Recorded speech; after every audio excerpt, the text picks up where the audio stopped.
Our universe should not exist. That is the stark reality physics presents when we look closely at the mirror world of antimatter. For decades, antimatter has been a staple of science fiction, a source of unimaginable power for starship engines. But in the quiet halls of particle physics laboratories, it represents something far more profound, one of the most revealing mysteries in all of science. The central question is simple yet staggering. Our cosmos is made almost entirely of matter, from the stars above to the screen in front of you.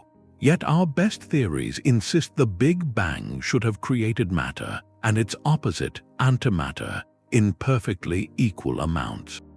If that were true, they would have met and annihilated each other in a flash of energy, leaving behind a vast, empty void.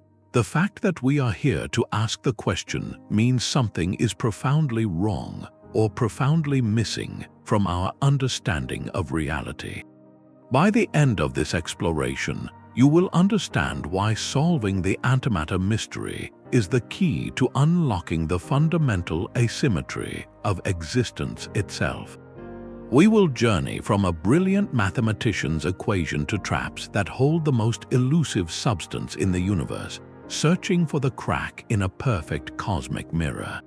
What does it mean that our entire reality might be built on a single, fragile exception to the rules? Physics has always been guided by a deep love for symmetry, a belief that the universe operates by elegant, balanced rules. This principle led a young physicist named Paul Dirac to a mathematical breakthrough in 1928, one that would reshape our understanding of reality. Dirac sought to write an equation for the electron that obeyed both the strange laws of quantum mechanics and Einstein's theory of special relativity.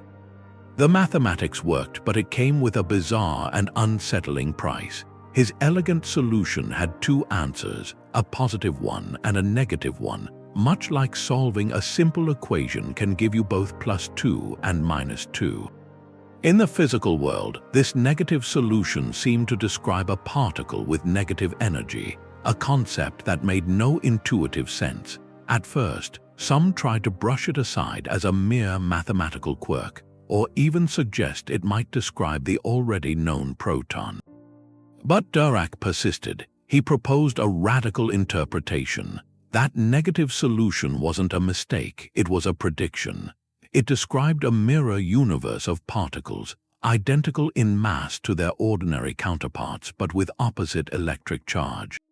He had, purely from the ink on his page, predicted the existence of antimatter. Just a few years later, in a cloud chamber photograph of cosmic rays, a physicist named Carl Anderson saw it. A particle curving the wrong way in a magnetic field, a track that could only be made by something with the mass of an electron but a positive charge. The positron, the antimatter twin of the electron, had been found. Reality had confirmed the equation. This was a monumental triumph for theoretical physics, proving that mathematical beauty could reveal hidden truths about the cosmos. Yet in that triumph lay the seed of our greatest puzzle. Dirac's equation was perfectly symmetrical. For every particle of matter, it demanded an antimatter twin. The Big Bang, the ultimate high-energy event, should have produced them in a perfectly balanced pair, a cosmic symmetry written into the very first moment. That mathematical prediction became a visible reality in a California laboratory 4 years later. Physicist Carl Anderson was studying the high-energy particles that rained down from space, cosmic rays, using a device called a cloud chamber. It was a simple yet brilliant tool, a sealed container filled with vapor where charged particles would leave behind tiny trails of condensation, like the contrails of a jet in a clear sky. By applying a powerful magnetic field, Anderson could bend these particle trails, their curvature revealing both their speed and, crucially, their electric charge. One day, he saw something impossible. Amidst the familiar arcs of electrons, a track curved the wrong way. It had all the characteristics of an electron, the same mass, the same energy, but it bent in the precise opposite direction the charge of an electron should dictate. This was not a mistake or an anomaly, it was a signal from the mirror world. Anderson had captured the first definitive image of a positron, the antimatter twin of the electron. The ghost from Dirac's equation had taken physical form. This discovery was a seismic moment for science. It wasn't just the confirmation of a new particle. It was a validation of an entire way of thinking, proving that the profound symmetries hidden within mathematics could predict real, tangible aspects of our universe. Antimatter was no longer a theoretical curiosity. It was a component of reality, observable and measurable. It opened a thrilling new frontier in particle physics, one where every known particle could, in principle, have an opposite. But in doing so, it also sharpened the central mystery to a fine point. If the theory so perfectly predicted antimatter, and nature so readily produced it in cosmic rays, then where had all the antimatter from the Big Bang gone? The mirror was real, but the reflection was missing. The discovery of the positron was only the beginning. In the decades that followed, physicists using powerful particle accelerators began to systematically create the mirror world. They found the antiproton, then the antineutron, building up a complete antimatter periodic table. Every time the prediction held true. For every particle there was an antiparticle, a perfect twin with opposite charge. This was a profound symmetry written into the fabric of reality itself. Yet with each confirmation, the central mystery only deepened, transforming a triumph of prediction into a puzzle that threatened our entire understanding of cosmic origins. Because these particles obey a ruthless rule.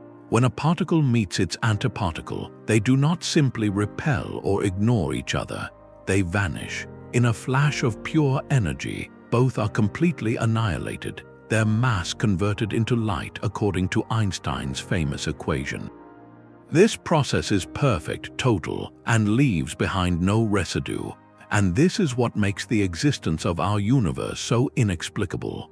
Our best models of the Big Bang describe an unimaginably hot, dense state where energy condensed into particles. That process, governed by the very symmetries we have confirmed, should have forged matter and antimatter in perfectly equal amounts. They should have been born together, danced together for the briefest instant, and then annihilated each other completely in a final, blinding flash. The cosmos should have returned to a silent, empty sea of light. Nothing made of matter should have remained, not a single atom, not a star, not a planet. Certainly not us. Yet here we are, living in a universe made almost exclusively of matter. Every galaxy we see, every rock underfoot, is made from the tiny fraction of matter that somehow survived that primordial meeting. The symmetry was broken. Something in the first moments of creation tipped the scales ever so slightly in favor of matter.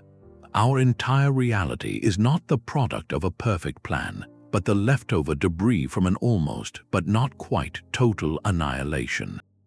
We are the evidence of a broken mirror. The mirror had a flaw, and in 1964, two physicists found the first hairline crack. To understand why this was so revolutionary, we need to grasp two fundamental symmetries physicists believed were unbreakable. The first is charge symmetry, or C-symmetry. This is the idea that if you took the entire universe and swapped every particle with its antiparticle, flipping all electric charges, the laws of physics would remain exactly the same. The second is parity symmetry, or P-symmetry. This is the notion that the universe is ambidextrous, that the laws of physics would not change if you viewed everything in a mirror, swapping left for right. For years, these were considered sacred principles, the bedrock of a balanced cosmos. Then an experiment with particles called neutral kaons shattered that perfect image. James Cronin and Val Fitch were studying these strange, ephemeral particles and their antimatter twins. They set up a meticulous experiment to observe how these particles decayed over a long distance. If C and P symmetry held perfectly, the kaon and the antikaon should decay in precisely identical ways, mirror images to the end. What they saw sent a shock wave through physics. The decays were not identical. There was a tiny but undeniable difference. The antimatter particle was behaving just slightly out of sync with its matter counterpart. This was CP violation, the first experimental proof that the universe, at its most fundamental level, distinguishes between matter and antimatter and between left and right. It was a monumental discovery that would earn Cronin and Fitch the Nobel Prize. For the first time, science had a concrete mechanism, a broken symmetry that could explain how our matter-filled universe survived. But the celebration was tempered by a sobering reality. The effect they measured was vanishingly small, only about 1 part in 1,000. While it proved asymmetry was possible, this tiny crack was far too small to account for the overwhelming dominance of matter we see in the cosmos today. It was as if we had found a single dropped stitch in a vast tapestry, a clue that the fabric was flawed, but not nearly enough to explain why the entire picture was lopsided. That single dropped stitch revealed a tapestry far more complex than anyone had imagined, forcing us to confront the numbers head-on. This is the baryon asymmetry of the universe, the formal name for the ultimate accounting problem. Our cosmos began with a balance sheet that should have read 0, a perfect cancellation of matter and antimatter, yet the final ledger shows an overwhelming surplus on the matter side. To put a number on this cosmic survival, physicists calculate that for every 1 billion matter-antimatter pairs that met and annihilated in the early universe, roughly 1 solitary particle of matter was left behind. 1 in a billion, that minuscule remainder, that one survivor from a cataclysmic battle of mutual destruction, is the foundation of every galaxy, star, planet, and person that exists. We are not built from half of what was created. We are built from 1/1000th of it. The universe we know is the faintest afterglow of a near-total cancellation. This staggering ratio frames the true scale of the mystery. The CP violation discovered by Cronin and Fitch was a crucial first step, a proof of principle that the universe could tell left from right and matter from antimatter. But its magnitude is tragically inadequate. The asymmetry they measured in the laboratory is far, far too small, by many orders of magnitude, to explain how 1 in a billion particles survived. It is as if we found a single grain of sand that could explain the existence of an entire desert, but the math shows our grain could only account for a few square inches. The known laws of physics, encapsulated in our immensely successful standard model of particle physics, contain a mechanism for asymmetry, but it operates with a whisper when the cosmos required a shout. This gap between the tiny effect we can measure and the enormous effect we need to see is one of the most profound failures of our current understanding. It is a clear sign that something fundamental is missing, a new piece of physics that acted in the universe's fiery first moments to tip the scales decisively. The crack in the mirror was too small, so physicists turned to the only place they could search for a larger one, the mirror itself. To probe the deepest secrets of antimatter, you must first catch it. This is perhaps the greatest technical challenge in modern experimental physics, because antimatter is the ultimate fugitive. It is not simply rare, it is actively hostile to our world. The instant an antiproton or a positron touches the wall of an ordinary matter container, or even a stray molecule of air, it vanishes in that flash of mutual annihilation. Studying antimatter, therefore, is not like studying a rare gem you can place under a glass. It is like trying to study a perfect shadow while shining a blinding light directly on it. You must build a cage out of nothingness. The journey begins at facilities like CERN, home to the antiproton decelerator. Here, scientists create antimatter the same way nature does in cosmic rays, through raw, violent energy. They take protons, accelerate them to nearly the speed of light, and slam them into a metal target. From the energy of that collision, particle-antiparticle pairs erupt into existence, a fleeting echo of the Big Bang's creative fury. But creation is only the first step. These newborn antiprotons are born screaming into the vacuum, moving far too fast to be studied. The decelerator does exactly what its name implies. It uses intricate electric fields to gently slow them down, cooling them from a frenetic rush to a manageable crawl. Once slow enough, the real magic of containment begins. The antiparticles are herded into a magnetic bottle, a trap where they can be suspended in a perfect void. Imagine trying to hold a single, supremely fragile snowflake in the middle of a perfectly warm room without letting it touch anything. The trap uses a combination of powerful, precisely shaped magnetic fields and electric fields to push the antimatter away from all the ordinary matter walls, levitating it in the center of an ultra-high vacuum, the emptiest space we can create. Here, in this exquisite isolation, the antimatter can finally be held, not for a fraction of a second, but for minutes, hours, even days. This technological ballet, from creation to deceleration to levitating containment, transforms antimatter from a theoretical phantom into a tangible, measurable object. It allows us to finally ask the universe a direct question by comparing a particle and its antiparticle side by side in the quiet of the laboratory. Are they truly perfect mirrors, or does the reflection hold a hidden flaw we have yet to see? The ultimate test of this cosmic symmetry is breathtakingly simple in principle. If matter and antimatter are perfect mirrors, then an atom and its antimatter twin should interact with light in exactly the same way. This fingerprint of an atom is called its spectrum, the specific colors of light it absorbs or emits. For ordinary hydrogen, the simplest atom, this spectrum has been mapped with phenomenal precision. It is a fundamental rhythm of the universe. If antihydrogen sings a different tune, even by the tiniest fraction, we will have found the flaw we are searching for. Creating antihydrogen to perform this test is a feat of patience and engineering. Inside CERN Antiproton Decelerator Hall, scientists don't just trap antiprotons and positrons separately, they coax them to come together. They gently merge the two, guiding a slow-moving antiproton into a cloud of chilled positrons. When conditions are just right, the opposite charges attract, and an atom of antihydrogen is born. But this newborn atom is neutral, meaning it no longer feels the grip of the magnetic traps that held its charged components. It will drift, and if it touches the wall of its container, it will annihilate in a flash. To study it, you must catch it again. This is where experiments like Alpha come in. They use a sophisticated magnetic bottle with a special, minutely uneven shape.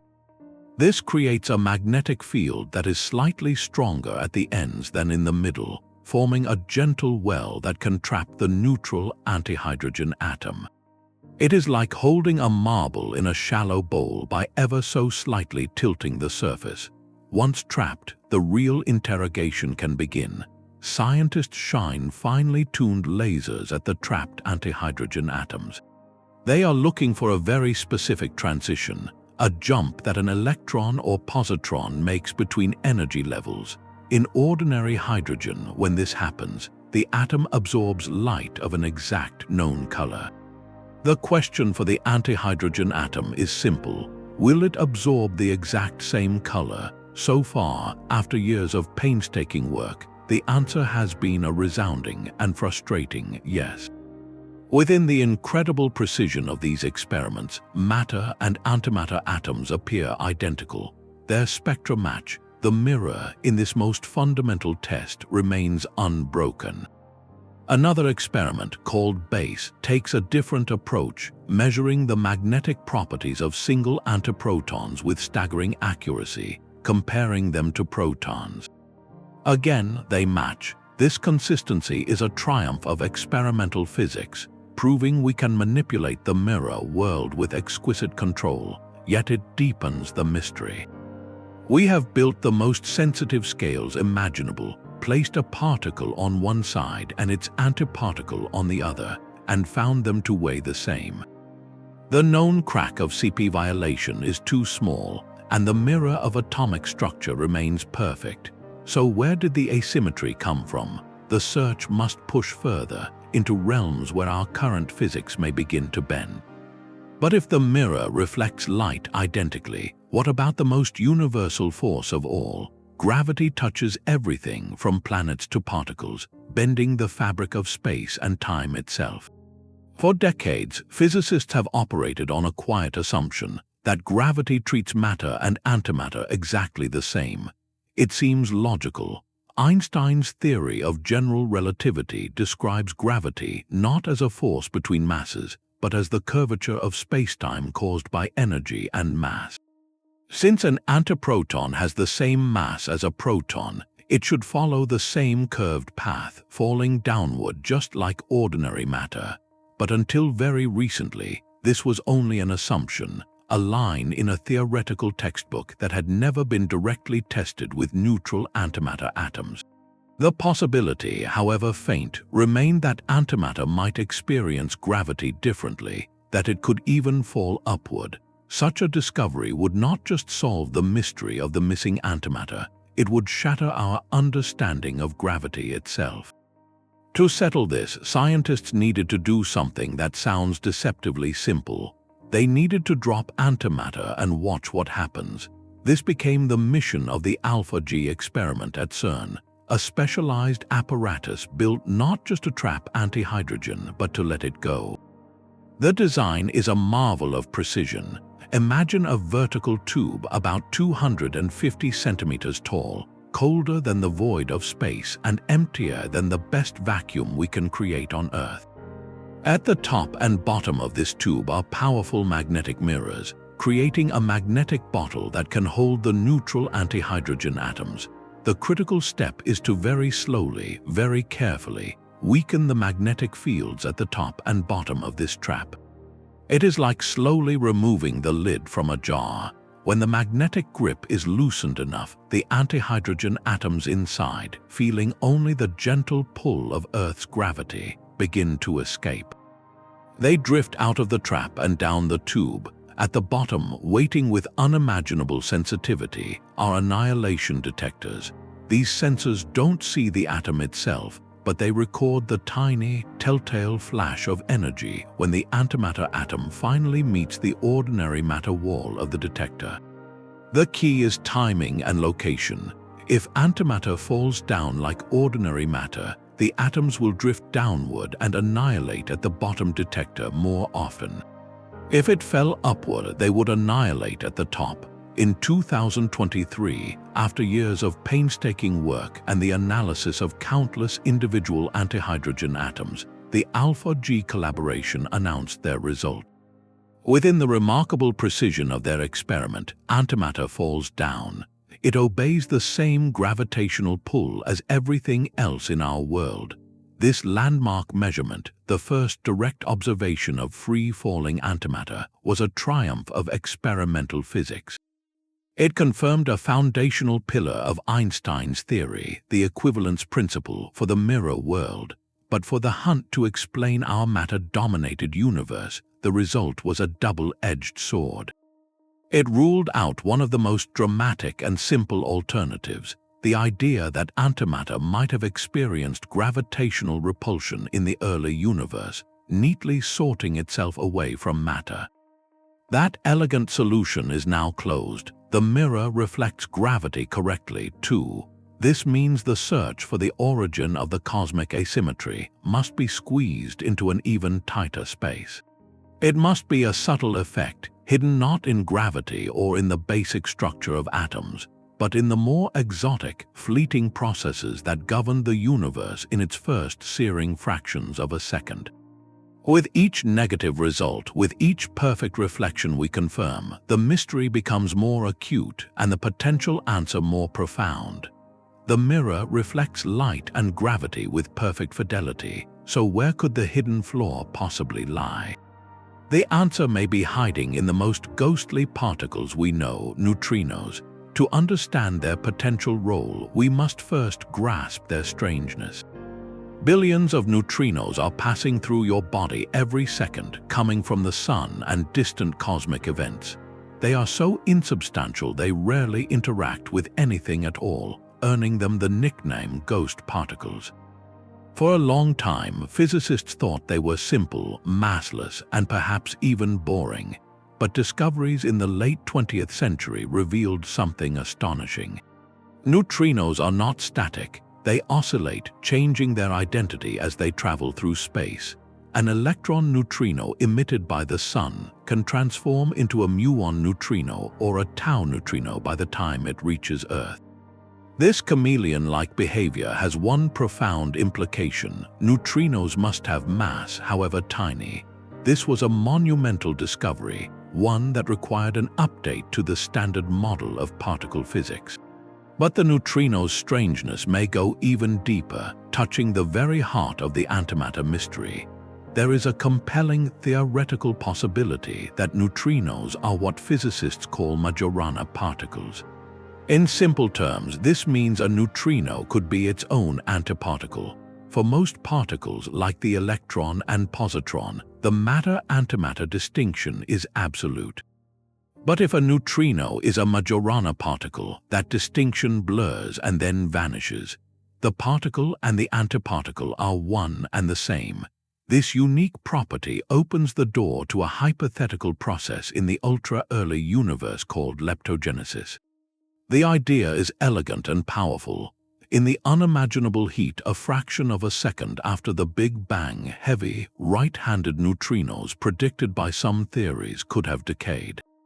Because of their Majorana nature and the known but small CP violation, these decays might not have been perfectly symmetrical. They could have produced just a tiny bit more matter like leptons, such as electrons and neutrinos, than antimatter ones. This would have created a small asymmetry in the lepton family of particles. Through a subtle and complex cascade of interactions still allowed by the standard model, this lepton asymmetry could then have been converted or reprocessed into the baryon asymmetry we see today, the 1 in a billion surplus of protons and neutrons that built our world. In this scenario, the ghostly, oscillating neutrino becomes the linchpin. It connects two of physics' greatest mysteries, the origin of matter and the profound nature of neutrino mass. If neutrinos are indeed their own antiparticles, then the faintest whisper in the lepton sector could have echoed into the thunderous dominance of matter we live in. It is a beautiful, theoretical bridge, but one that remains unproven. The hunt is now on to find the evidence that would turn this elegant idea into a law of the cosmos. The search for proof hinges on catching a ghost in the act of being itself.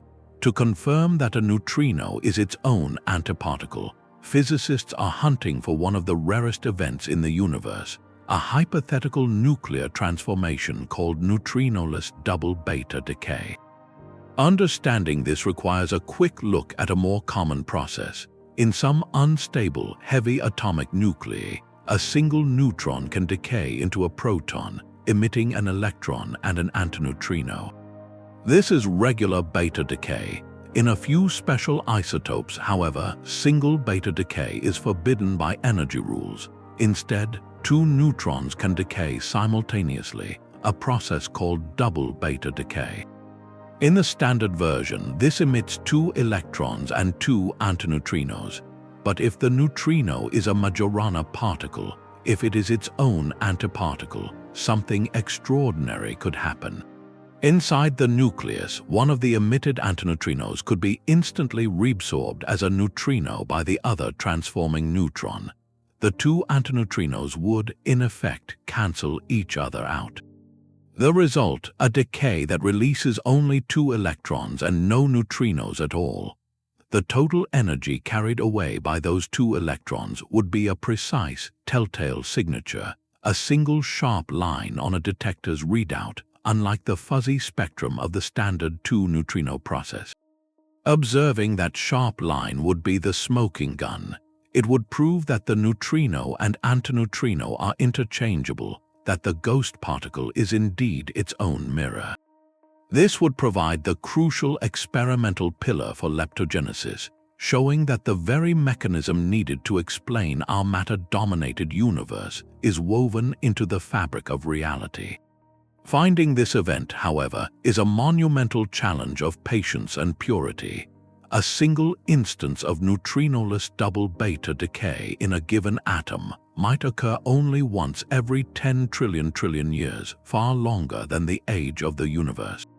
To have any hope of seeing it, you need to watch an unimaginable number of atoms, and you must eliminate every possible source of interference. This is why experiments like Legend at an underground laboratory in Italy and NEXO planned for a deep site in Canada are feats of extreme engineering. They use hundreds of kilograms and aim for tons of a specific isotope like germanium-76 or xenon-136, purified to an almost impossible degree. These detectors are then placed over a mile underground, shielded by rock from the constant rain of cosmic rays that would create false signals. They are cooled to temperatures near absolute zero and encased in layers of the cleanest materials known, all to achieve a silence so profound that the faintest whisper of a double beta decay might be heard. These collaborations are not just building machines, they are building perfect, silent cathedrals of observation, dedicated to listening for a single, universe-defining note that may sound only once in a century within their vast samples. They are conducting an indirect archaeological dig into the first second of creation, sifting through the quiet present for a relic that could explain everything we see. The silence of those deep underground detectors is matched by the incredible precision of experiments above. While some search for the neutrino's secret identity, others are performing a far more direct measurement, weighing the universe's most elusive substance. The question is deceptively simple. Does antimatter have exactly the same mass as matter? Our entire theoretical framework, the Standard Model, demands that they do. A proton and an antiproton should be perfect mass twins. But what if the mirror is ever so slightly heavier or lighter? Even a difference of 1 part in a trillion would be enough to unravel the entire mystery. Such a finding would be a direct, elegant solution to the cosmic asymmetry, a fundamental reason why matter survived, but it would come at a catastrophic cost to our understanding of physics. The principle that guarantees this mass equality is called CPT symmetry, and it is considered the sacred cornerstone of quantum field theory. The C stands for charge, swapping particles for antiparticles. The P is for parity, the left-right mirror. The T is for time, reversing its arrow. The theorem states that if you perform all 3 transformations simultaneously, flipping charge, reflecting space, and running time backward, the laws of physics must remain perfectly unchanged. From this unshakable pillar comes a firm prediction: the masses of particles and antiparticles must be identical. Finding a mass difference would mean CPT symmetry is broken, and that cornerstone would crumble. It would imply that the universe treats the forward and backward flow of time differently at a fundamental level, a concept that strains our very notion of causality. So scientists are not just weighing antimatter, they are stress-testing the bedrock of reality itself. The most precise scales for this test are traps not for atoms but for single particles. The base experiment at CERN has achieved something extraordinary. They can hold a single antiproton in a penning trap for over a year, a tiny prisoner in a magnetic and electric cage. By measuring how it moves and oscillates in this trap, they can determine its charge-to-mass ratio with staggering accuracy and compare it to that of a proton. The latest results are a testament to both human ingenuity and nature's stubborn symmetry. They show the proton and antiproton masses are equal to within a margin of error of just 1 part in several hundred billion. The mirror's reflection in terms of mass remains flawless. This precision is almost incomprehensible. It is like weighing 2 giant cruise ships and determining that their masses are identical to within the weight of a single grain of sand. Yet even this is not enough. The mystery of the 1 in a billion survival demands a sensitivity beyond our current reach. The hunt continues, pushing the technology to measure with ever finer resolution, seeking a crack in a mirror that physics insists must be perfect. With every decimal place they add, the tension grows. Are we meticulously confirming a profound truth of the cosmos, or are we inching closer to the moment we measure ourselves out of existence? The perfect symmetry of the laboratory deepens the cosmic mystery, so perhaps we have been looking in the wrong place. If we cannot find the flaw in a single atom, maybe we need to search the heavens for it, scanning the vastness of space for a lost antimatter universe. The logic is compelling. If some regions of the primordial cosmos had a slight excess of matter, and others a slight excess of antimatter, perhaps they separated, forming distinct domains of matter and antimatter galaxies. We would simply live in one of the matter-dominated neighborhoods. The search for these antimatter stars and galaxies has been exhaustive, using telescopes that scan the sky for the telltale signature of matter-antimatter annihilation. When a particle of antimatter from an antistar meets a stray atom of interstellar matter, they vanish in a flash of very specific, high-energy gamma rays. Astronomers have searched the depths of space for this distinctive light. They have found nothing. No giant gamma-ray glow from distant galactic borders, no annihilating fronts between matter and antimatter clusters.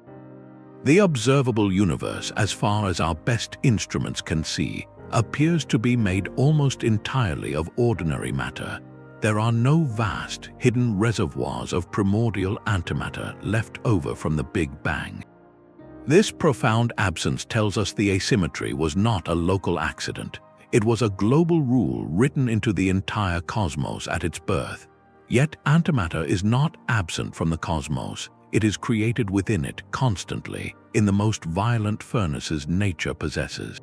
Look to the heart of a raging solar flare, where magnetic fields snap and reconnect with the energy of billions of atomic bombs. In that chaos, collisions are so energetic they spontaneously forge electron-positron pairs, a miniature echo of the Big Bang's creative power. Journey to the edge of a neutron star or a black hole, where matter is torn apart by immense gravitational and magnetic forces. As particles are accelerated to nearly the speed of light and slammed together, they too generate antimatter, sprinkling positrons and antiprotons into the galactic winds. These are not relics from the beginning, they are being manufactured in the present, a testament to the universal recipe that energy can always condense into matter-antimatter pairs. This natural production creates a faint, persistent rain of antimatter cosmic rays. And here, a new puzzle emerges. Orbiting high above the Earth on the International Space Station, an instrument called the Alpha Magnetic Spectrometer, or a MS-02, has been meticulously counting these cosmic ray particles for over a decade. It has detected a strange and persistent excess of positrons, more than standard models of stellar explosions and pulsars can easily explain. The numbers are too high. This unexpected surplus has sparked intense debate. One thrilling possibility is that these extra positrons could be the debris from collisions of dark matter particles, the invisible stuff that makes up most of the mass of the universe. If certain types of dark matter particles annihilate or decay, they could produce positrons as a byproduct. Another, more conventional explanation points to pulsars, the rapidly spinning corpses of dead stars, which act as natural particle accelerators and could be churning out positrons. For now, the source remains unknown.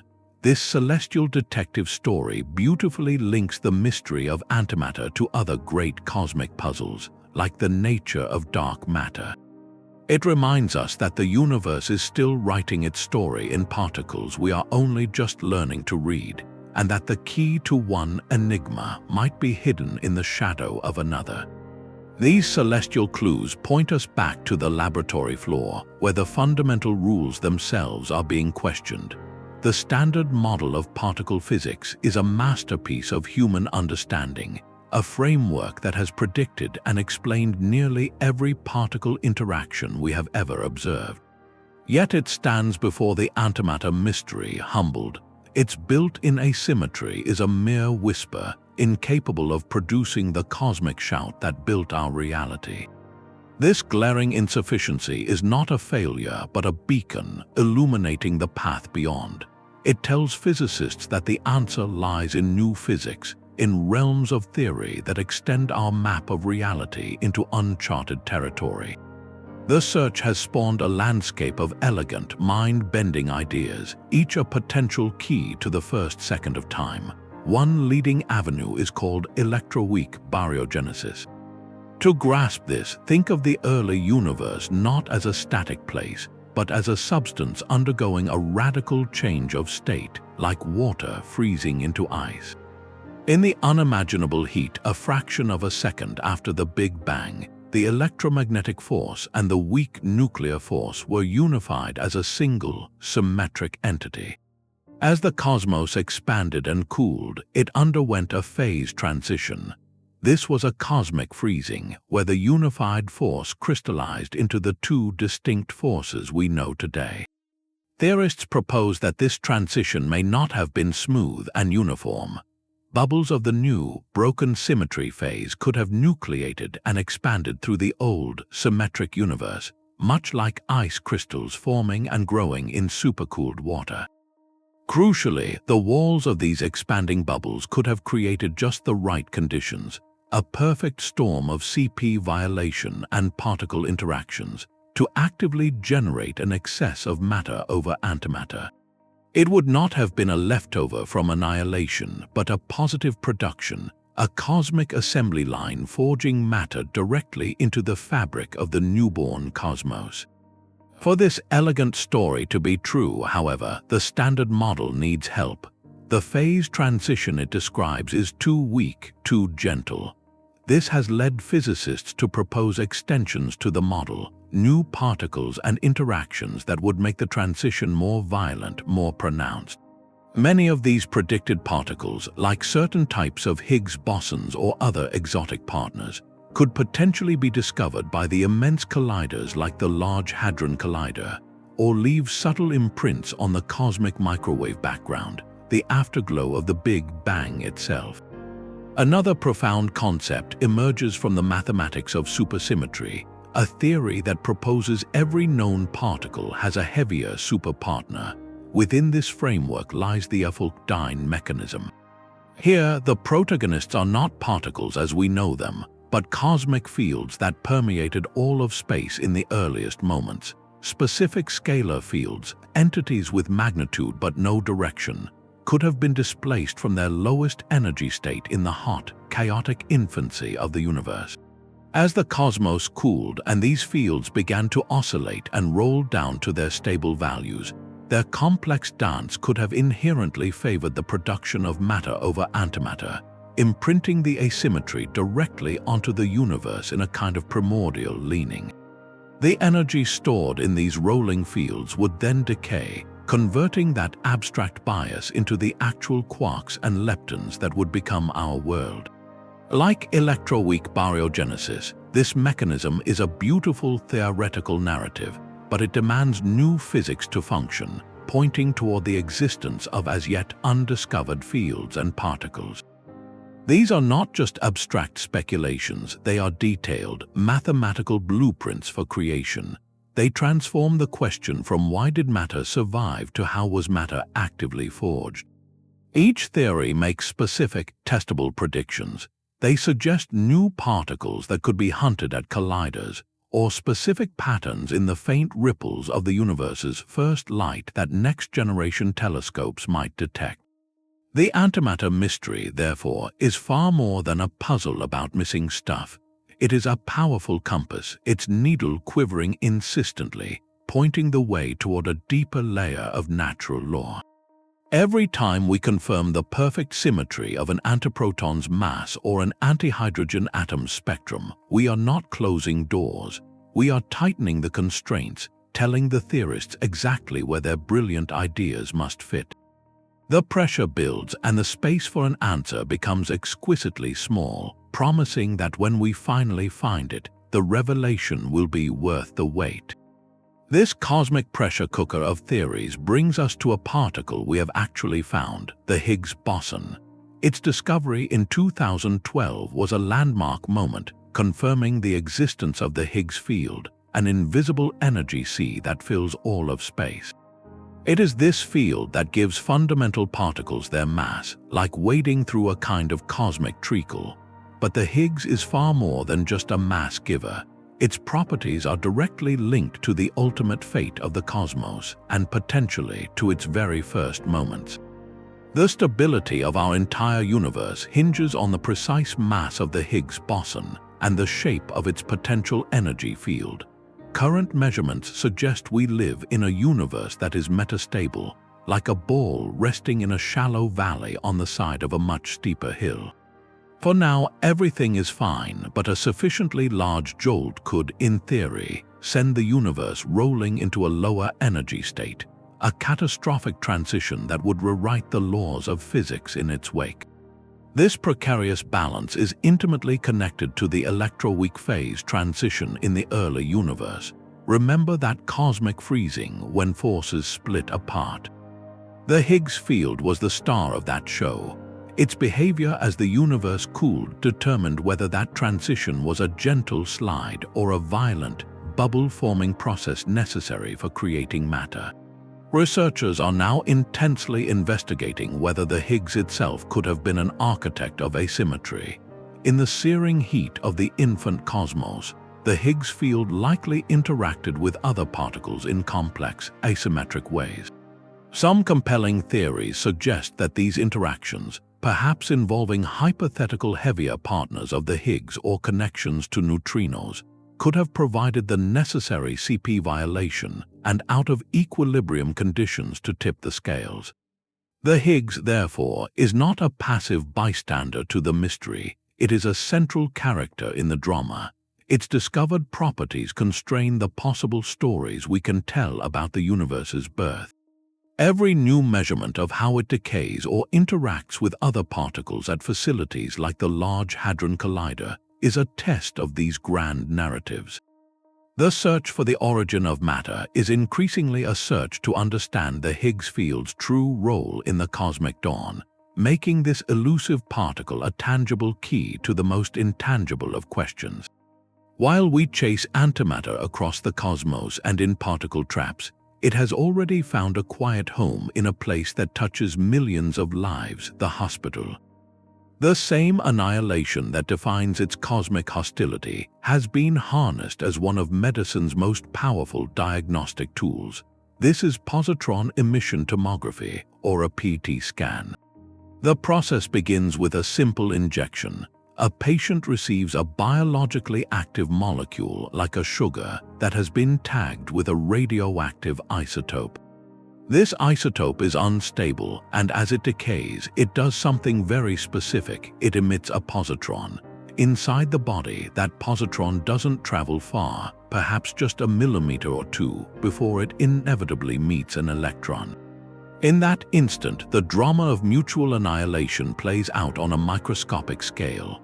The two particles vanish, and in their place, two gamma-ray photons are born, flying away from each other in exactly opposite directions. The PET scanner is a ring of exquisite sensors that surrounds the patient, waiting for these paired flashes.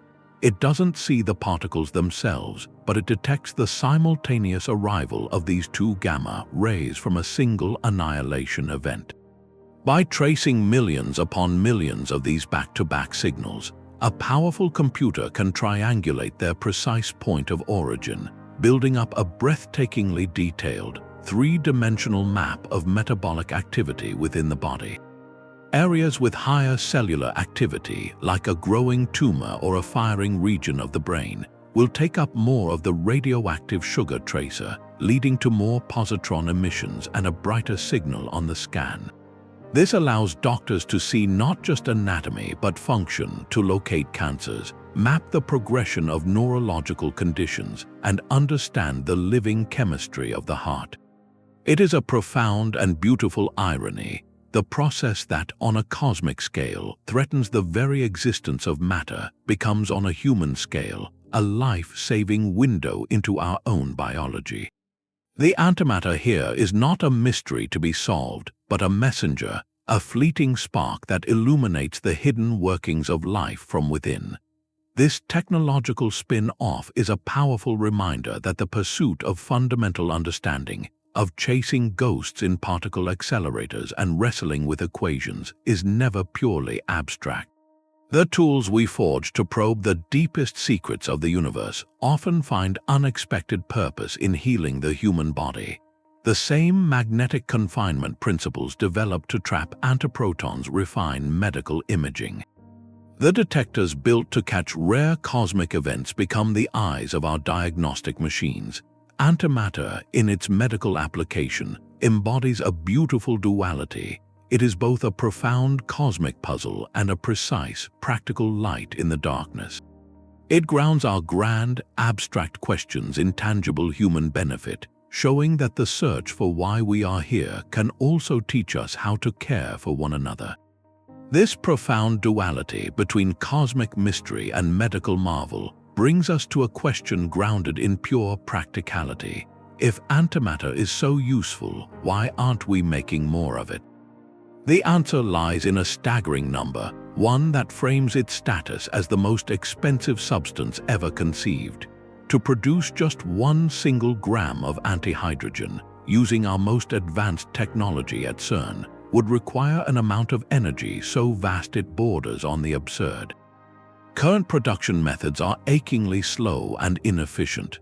The antiproton decelerator creates and captures only about 1/10,000,000th of a gram per year.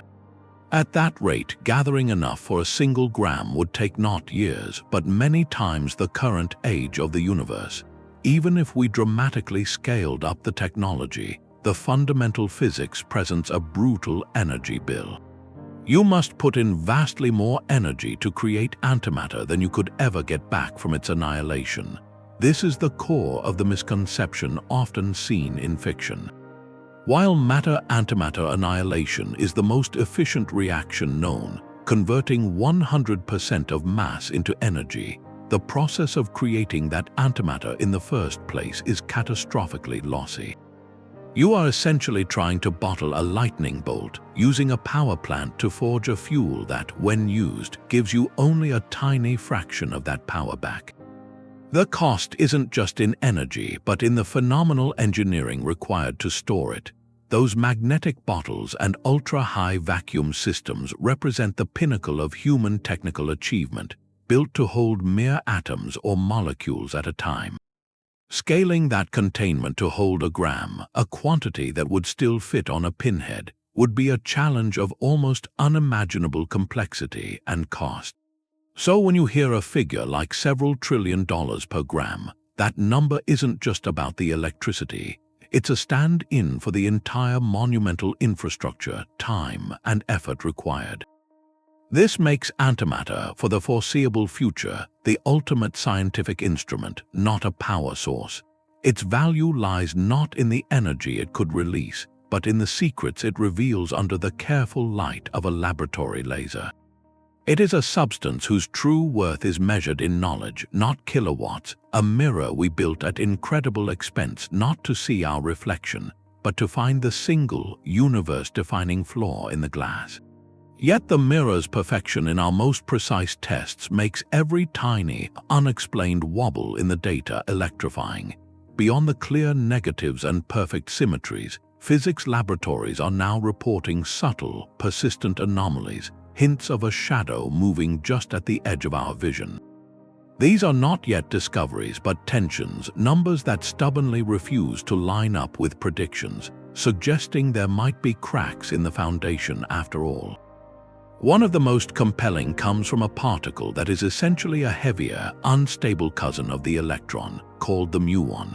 Everything we know says the muon should have a very specific magnetic personality, a precise strength known as its magnetic moment.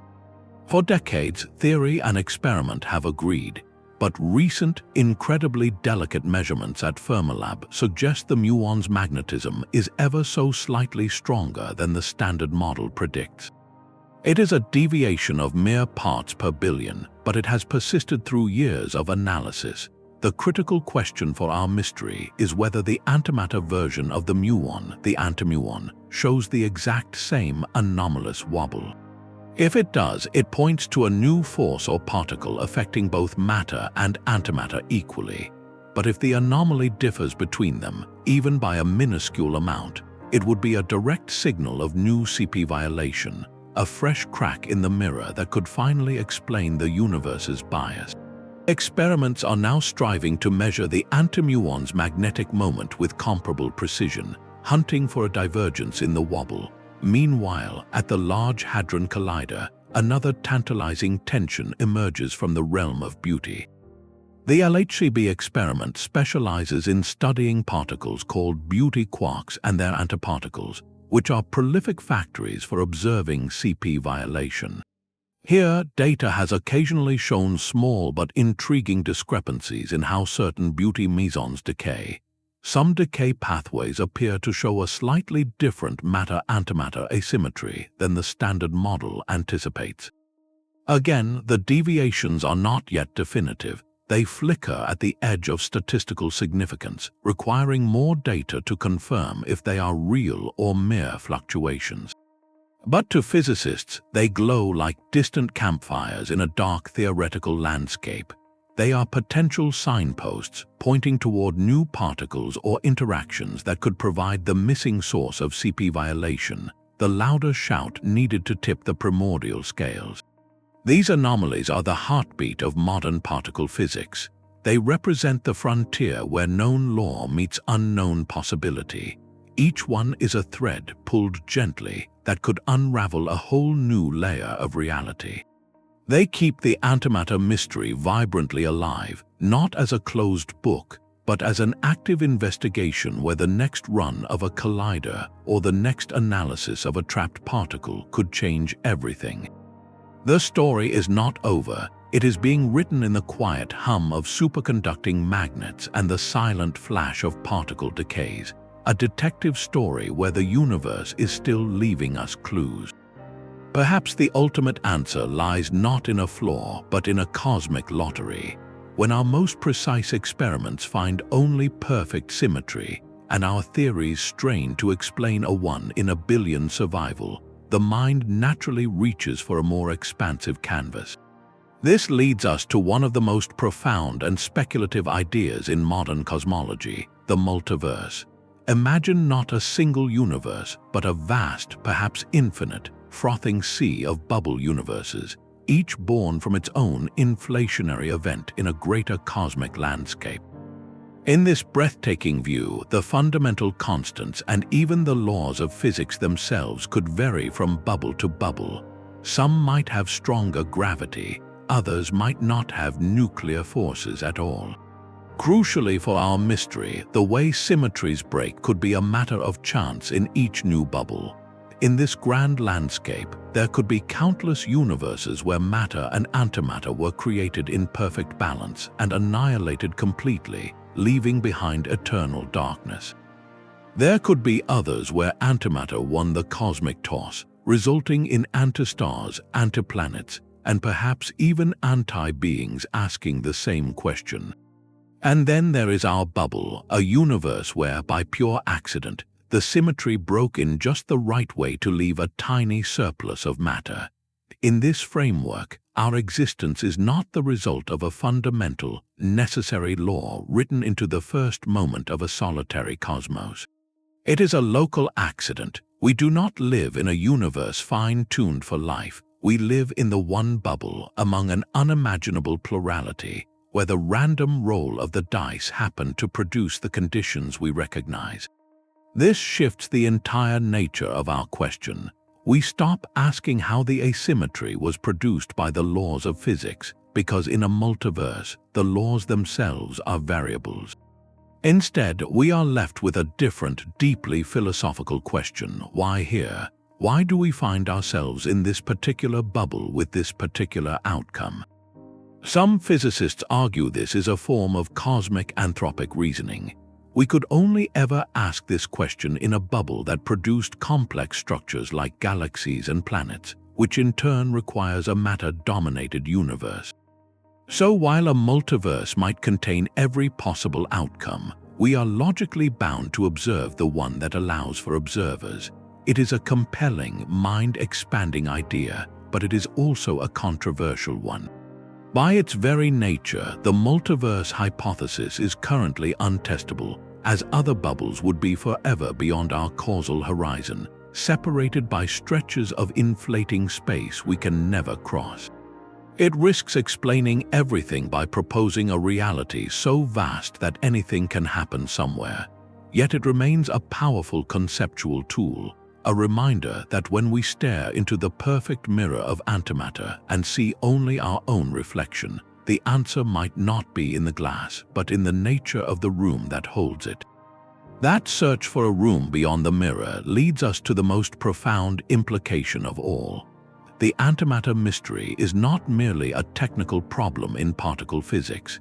It is a philosophical earthquake that reshapes our understanding of existence itself.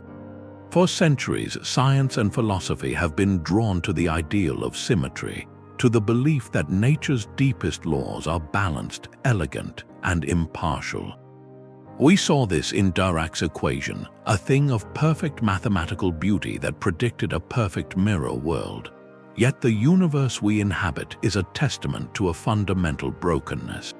A perfect symmetry would have led to a perfect void.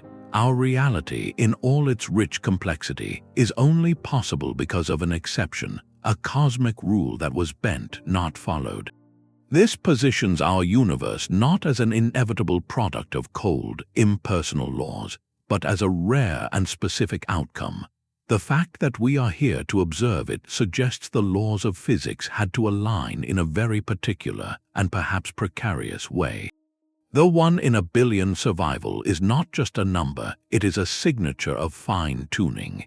If the known CP violation were even slightly smaller, the matter surplus would have been too tiny for galaxies to ever form.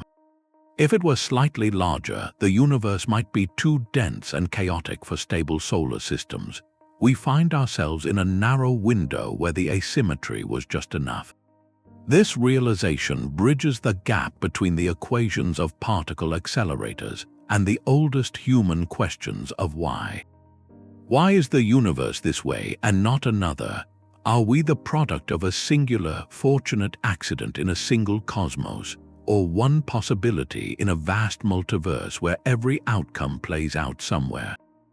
The antimatter mystery forces us to confront the possibility that our existence is not a default setting of reality, but a delicate and remarkable exception. It transforms the cosmos from a predictable machine into a story with a specific, fragile plot, one where the slightest change in the first chapter would have erased the entire narrative. In searching for the missing antimatter, we are ultimately searching for the reason anything is here at all. That delicate exception demands tools of exquisite sensitivity, and the next generation is already taking shape. At CERN, the antiproton decelerator is receiving a major upgrade called ELENA, a ring that will slow antiprotons to even lower energies, making them far easier to trap and study. This is like perfecting the art of catching a snowflake, not just in midair, but ensuring it lands on your glove with the gentlest possible touch. Experiments like alpha and base will feed on these colder, calmer antiparticles, aiming to measure the spectra of antihydrogen and the magnetic moment of the antiproton with precision 100 times greater than today. They will be searching for a divergence in the mirror's reflection so tiny it would be like measuring the width of a human hair from the distance of the moon. Beyond the decelerator, proposals for entirely new facilities, like an antimatter factory, envision dedicated centers producing and storing antimatter in quantities once thought impossible, turning it from a rare specimen into a workable material for systematic science. Meanwhile, the global hunt extends far beyond trapping individual atoms. Plans for a next-generation collider, whether a linear electron-positron machine or a future circular collider, are not just about discovering new particles. They are forensic instruments designed to scrutinize the Higgs boson and the top quark with microscopic detail, searching for the subtle asymmetries in their behavior that could reveal the missing source of CP violation. These machines would effectively recreate the conditions of the electroweak phase transition with unprecedented clarity, watching the cosmic freeze frame by frame to see if bubbles of new physics form. Another profound search looks for a transformation so rare it has never been seen: neutron-antineutron oscillations. This is the idea that a lone neutron, deep inside an atomic nucleus, could spontaneously flip into an antineutron before annihilating with a neighboring nucleon.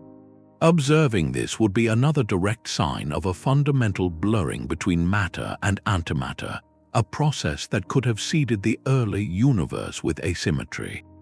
Next-generation experiments using ultra-cold neutrons and massive detectors shielded deep underground are being designed with the sensitivity to catch this ghostly metamorphosis if it occurs. And our gaze will extend back into the cosmos with new eyes. Space-based observatories with gamma-ray telescopes far more sensitive than any before will scan the heavens not just for the glow of annihilation, but for the faintest spectral signatures that could betray an antistar or an antimatter domain hiding in the void. These multiple lines of inquiry, from the quantum traps of the laboratory to the vastness of space, are no longer separate threads. They are converging into a coordinated assault on the mystery, a symphony of precision engineering and theoretical daring. Each experiment tightens the constraints, each null result tells the theorists where not to look, and each tiny anomaly sends a ripple of excitement through the entire field. The investigation is accelerating because the stakes could not be higher. We are not just looking for a missing substance, we are interrogating the moment existence chose a side. From a single equation's elegant symmetry to the profound asymmetry of our existence, the journey through antimatter reveals a story still being written. It is a narrative that begins with a mathematician's conviction and now plays out in laboratories where we hold the universe's most elusive substance in magnetic bottles, asking it to confess its secrets.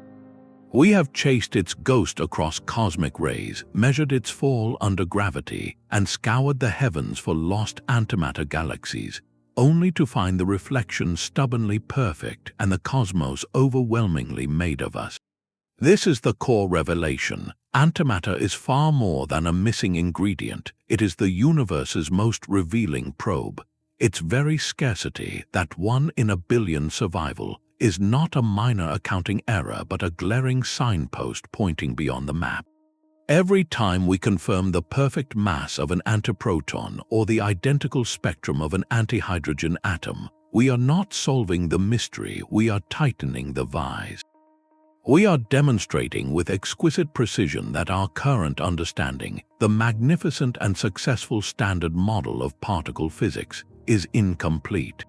It contains the seed of asymmetry, but that seed is too small to have grown the entire forest of reality we see today. Solving this will require something new, a force, a particle, or a principle not yet in our textbooks. This makes the antimatter mystery perhaps the most powerful guide physics has ever had. It is a compass needle that does not quiver from uncertainty, but from the immense pull of undiscovered country. The ongoing quest, with its next-generation traps, colliders, and cosmic observatories, is not a search for a single answer. It is a fundamental interrogation of why anything exists at all. Our reality is built on an exception, and understanding that exception will rewrite our story from the first moment forward. So as the detectors hum and the theorists dream, we are all witnesses to a profound human endeavor to look into a perfect mirror and discover not our own reflection, but the reason we are here to see it. Stay curious about the rules, for they are still being revealed.